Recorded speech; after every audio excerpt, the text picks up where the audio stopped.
Assalamualaikum warahmatullahi wabarakatuh. Apa kabarnya hari ini? Ibu harap kalian selalu baik-baik saja ya. Hari ini kita akan belajar pada tema ke-7, subtema kedua, pembelajaran 3 dan 4. Nah, sebelumnya Ibu ingin bertanya nih, adakah yang sudah sarapan? Ya, yang sudah sarapan silakan mempersiapkan buku dan alat tulisnya. Kemudian simak penjelasan Ibu dengan baik. Nah, sebelum memulai pembelajaran, ada baiknya kita berdoa terlebih dahulu. Berdoa sesuai dengan kepercayaan dan agamanya masing-masing. Dimulai.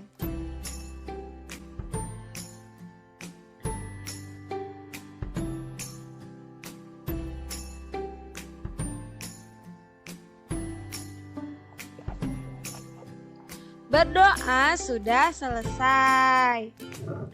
Nah, di pembelajaran kemarin kita sudah mengetahui cara merawat hewan kelinci, kemudian tempat tinggal hewan. Ternyata ada hewan yang tinggal di darat seperti kucing, kemudian ayam. Ada juga hewan yang tinggal di laut seperti ikan. Dan ada yang hewan tinggal di keduanya atau di darat dan di laut seperti kata. Nah, pada hari ini kita akan belajar yang pertama menuliskan ungkapan pemberitahuan beserta tanggapan. Yang kedua, mengetahui informasi aturan merawat hewan di rumah. Yang ketiga, membandingkan gambar banyak benda dari kumpulan objek. Selanjutnya ada mengurutkan bilangan dari 41 sampai dengan 99. Dan yang terakhir, gerakan dasar melompat dan memutar sesuai irama ketukan tanpa iringan musik. Nah, sekarang coba perhatikan. Kira-kira itu gambar apa ya? Ya, itu adalah gambar kebun binatang. Biasanya di kebun binatang itu banyak binatang-binatang yang dilindungi. Nah, kalian jika ingin melihat binatang, main-main ya ke kebun binatang. Nah, ada yang sudah pergi ke kebun binatang belum? Ya, di kebun binatang itu banyak sekali binatang. Nah, sekarang Ibu memiliki cerita tentang Siti dan keluarganya yang pergi ke kebun binatang. Yuk kita baca sama-sama. Pergi ke kebun binatang. Hari Minggu, Siti dan keluarganya pergi ke kebun binatang. Siti melihat banyak hewan di sana. Ada gajah, rusa, jerapah, harimau. Nah, Siti ingin memberi makan pada hewan tersebut, tetapi petugas kebun binatang tidak mengizinkannya. Hewan memiliki jadwal makanan tertentu. Makanan hewan pun tidak sembarangan. Siti ingin sekali menyentuh tubuh monyet, namun petugas pun melarangnya. Petugas melarang pengunjung mendekati hewan karena berbahaya. Siti pun patuh pada peraturan yang ada di kebun binatang. Ya, jika kita bermain ke kebun binatang, selain akan melihat hewan, kita juga akan menemukan banyak sekali papan-papan pemberitahuan. Seperti di sini nih ada, buanglah sampah pada tempatnya. Kemudian dilarang memberikan makanan sembarangan. Nah, papan-papan pemberitahuan ini sering kita temukan di kebun binatang. Fungsinya untuk memberikan informasi kepada kita untuk melakukan ataupun tidak boleh melakukan sesuatu. Bahkan untuk menunjukkan tempat. Adanya papan-papan pemberitahuan itu supaya kita mematuhinya. Kita tidak boleh berdekatan dengan hewan karena kita tidak pernah tahu kapan hewan tersebut berubah menjadi berbahaya.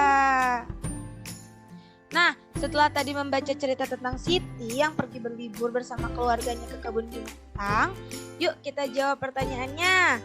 Yang pertama, pada gambar tadi adakah ungkapan pemberitahuan? Coba sebutkan, ada tidak? Ya, jawabannya adalah ada. Yang pertama, buanglah sampah pada tempatnya.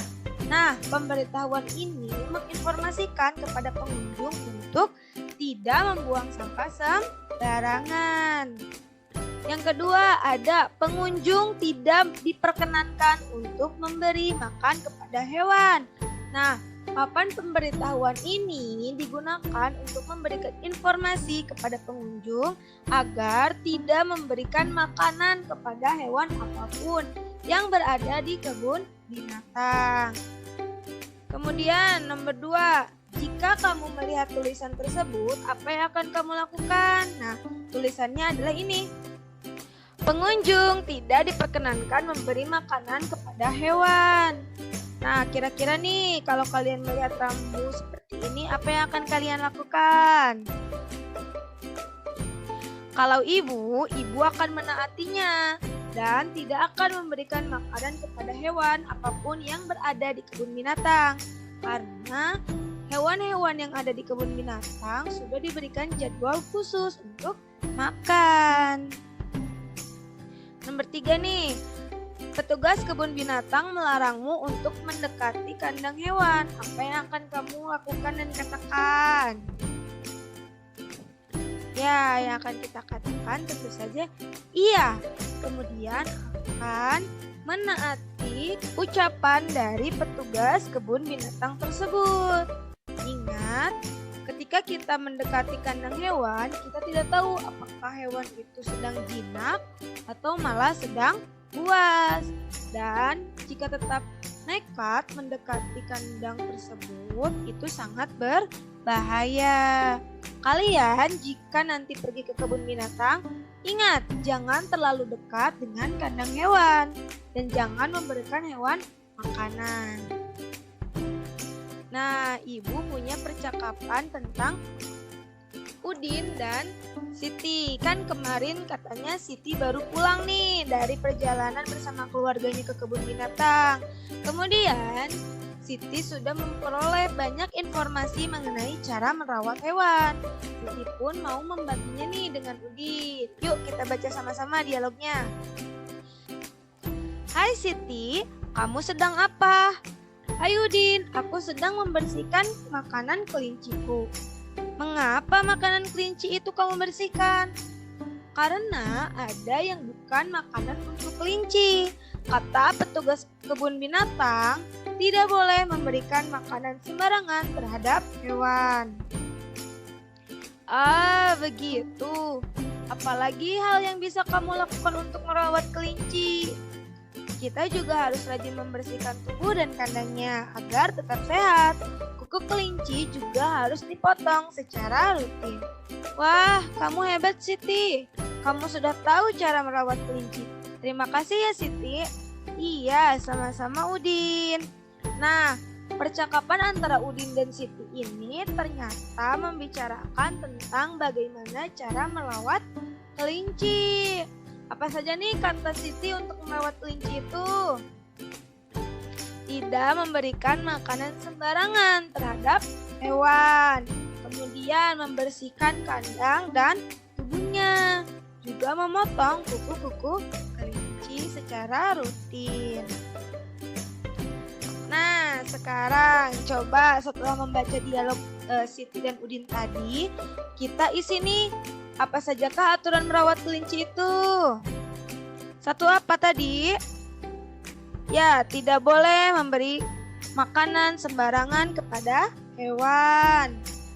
Kedua, harus rajin membersihkan tubuh dan kandang agar tetap sehat kelincinya ya.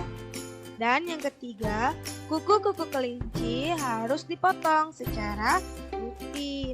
Nah, di sini ada yang memelihara kelinci tidak di rumahnya? Jika ada, ikuti ya aturan merawat hewan kelinci ini.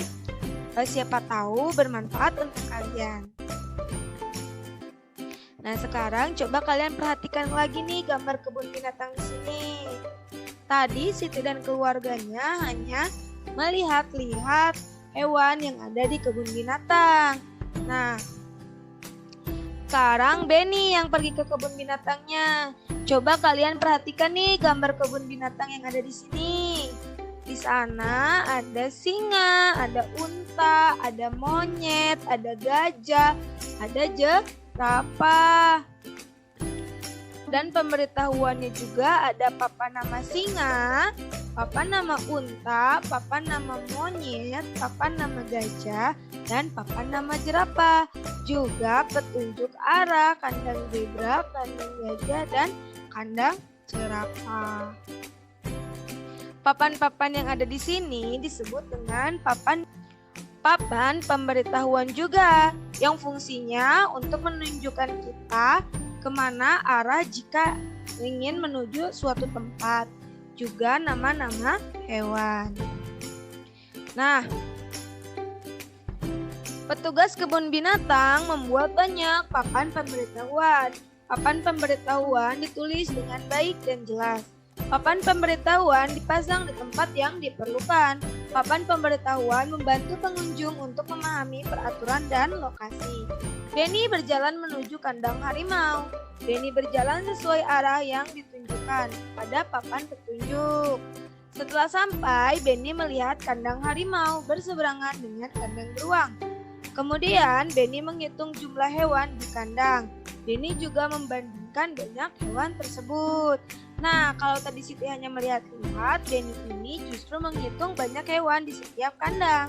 Ia juga kemudian membandingkan nih, hewan mana sih yang paling banyak yang ada di kebun binatang ini. Yuk kita lihat hasil observasi Benny. Ternyata di kebun binatang tersebut ada 9 ekor harimau, 13 ekor beruang, dan 40 ekor burung. Nah, setelah tadi Benny hitung, ternyata hewan yang paling banyak adalah burung, yaitu berjumlah 40 ekor. Kemudian hewan yang paling sedikit adalah harimau, yang hanya berjumlah 9 ekor. Kemudian Benny juga menyimpulkan bahwa banyaknya beruang ternyata lebih banyak daripada harimau, tetapi beruang lebih sedikit dari burung. Ini karena beruang berjumlah 13 ekor, lebih banyak dari harimau yang hanya 9 ekor, tetapi lebih sedikit dari burung yang mempunyai banyak 40 ekor. Nah, Benny juga mengurutkan hewan dari yang paling banyak ke yang paling sedikit, yaitu urutannya ada burung yang berjumlah 40 ekor, kemudian beruang yang berjumlah 13 ekor, dan terakhir yang paling sedikit adalah harimau yang berjumlah 9 ekor. Nah, setelah dari yang paling banyak ke yang paling sedikit, Benny juga mengurutkan hewan yang paling sedikit ke yang paling banyak. Urutannya adalah yang pertama, harimau, kemudian beruang, dan yang terakhir, burung.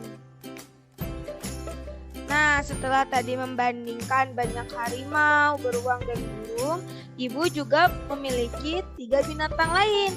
Yang pertama ada ulat, ada kupu-kupu, dan ikan. Di sini Ibu punya 35 ekor ulat, 15 ekor kupu-kupu, dan 45 ekor ikan. Yuk kita hitung mana nih yang paling banyak di antara ketiganya. Ternyata hewan yang paling banyak adalah ikan yang berjumlah 45 ekor. Lebih banyak dari ulat yang hanya 35 ekor dan juga kupu-kupu yang hanya 15 ekor. Nah, coba kalian lihat lagi mana nih hewan yang paling sedikit. Ya, hewan yang paling sedikit adalah kupu-kupu karena hanya berjumlah 15 ekor. Kemudian, hewan manakah yang lebih banyak dari ulat? Ikan. Ikan lebih banyak dari ulat karena ikan ada 45 ekor sedangkan ulat hanya 35 ekor.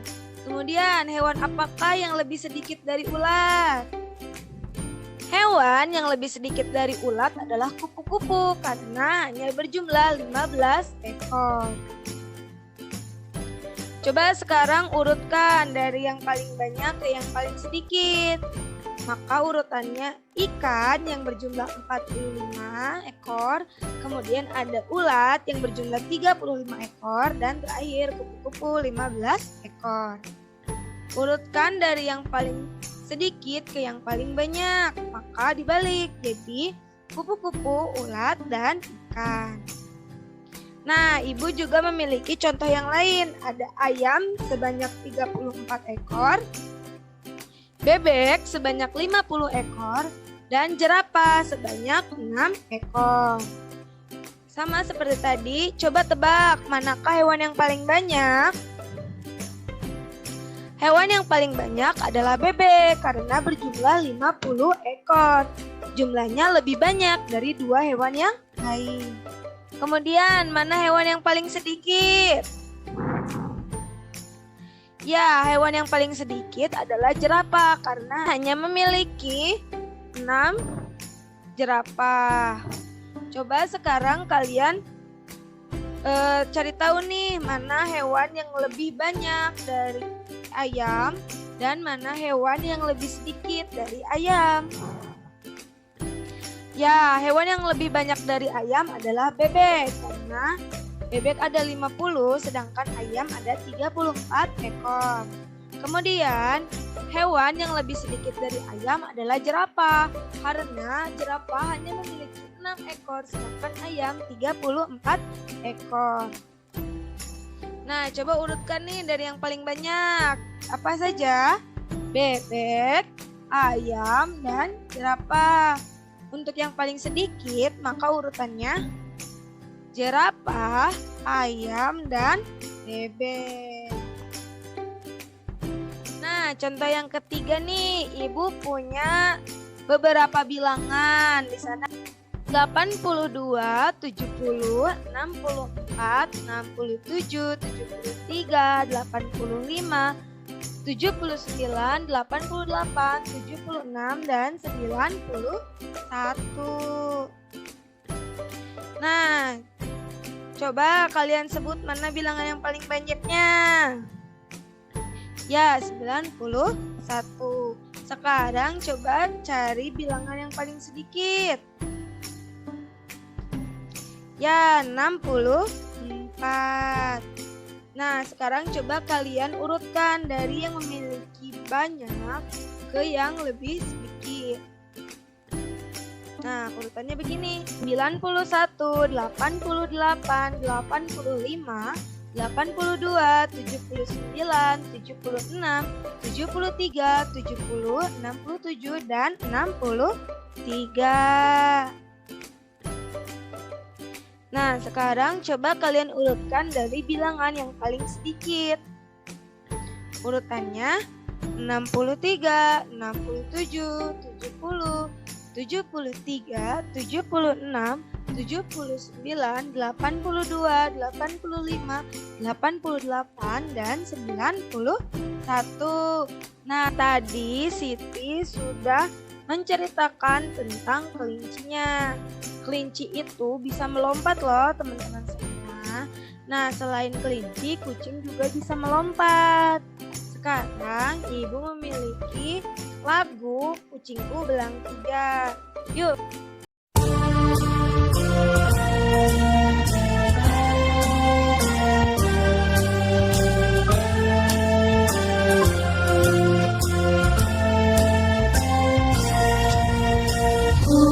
Kucingku belang 3, sungguh manis rupanya.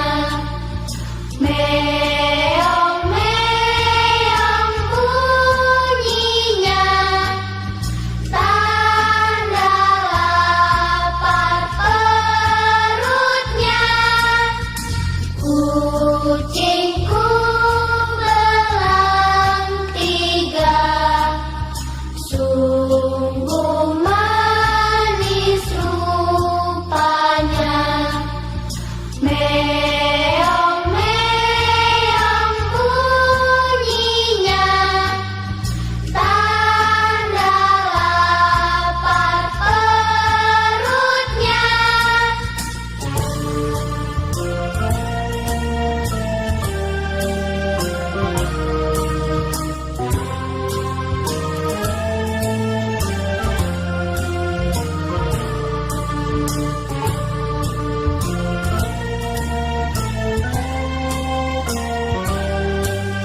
Nah, tadi kan kita sudah mendengarkan lagu mengenai kucing belang 3 ciptaannya Pak Kasur.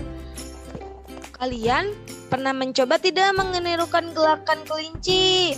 Ada gerakan meloncat, kemudian ketika dia sudah membersihkan tubuh dia memutarkan badan, kemudian dia juga suka berguling-guling, atau ketika kucing lapar dia juga suka mengeong-ngeong. Nah, gerakan-gerakan kucing tersebut sangat lucu jika diperhatikan. Nah, sekarang kalian coba tuliskan kalimat pemberitahuan mengenai cara memperagakan gerakan kucing. Sini Ibu punya contohnya nih. Untuk menunjukkan gerakan kucing kelaparan, maka letakkan kedua tanganmu di perut, bukan di samping badan. Kemudian Lani menjawab, oh begitu sih Pi, baiklah. Nah, tugas kalian di rumah coba tuliskan pemberitahuan mengenai cara memperagakan gerakan kucing. Misalkan kalian tuliskan bagaimana nih cara kucing melompat, atau bagaimana nih ketika kucing ingin berguling-guling. Kalian boleh menuliskan ya cara melakukan lompatan atau guling-guling kucing. Nanti bisa kalian kirimkan ke GCR. Nah, di pembelajaran 2 kemarin kita sudah mencoba menirukan gerakan kelinci. Gerakan kelinci itu ada juga melompat. Nah, selain kelinci, apalagi ya hewan yang bisa meloncat? Ya, ada kanguru. Kemudian ada juga katak atau kodok. Nah, kalian boleh menirukan gerakan memutar atau meloncat dari hewan apapun yang kalian sukai. Nah, cara untuk melakukan gerakan meloncat dan memutar adalah sebagai berikut. Nah, di pembelajaran sebelumnya, Ibu sudah menjelaskan ya bagaimana caranya melompat dan bagaimana caranya memutar badan.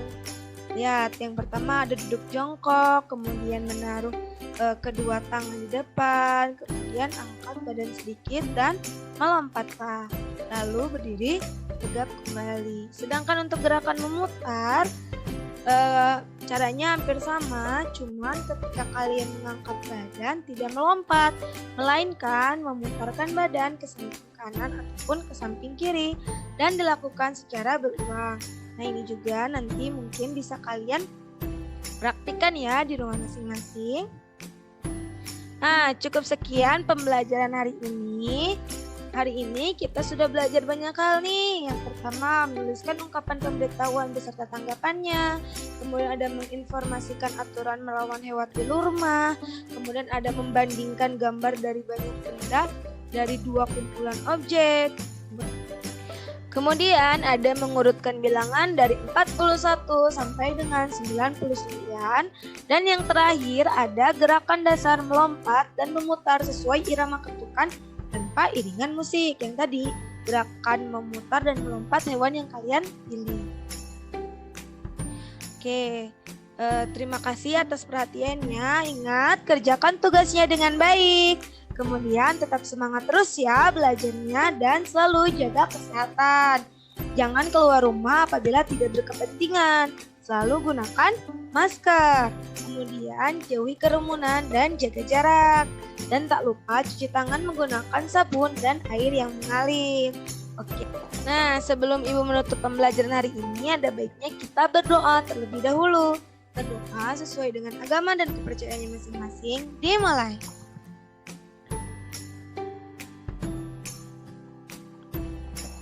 Berdoa sudah selesai. Ingat, hati-hati di rumah. Jaga selalu kesehatan dan kerjakan tugasnya. Sekian dari Ibu. Terima kasih atas perhatiannya.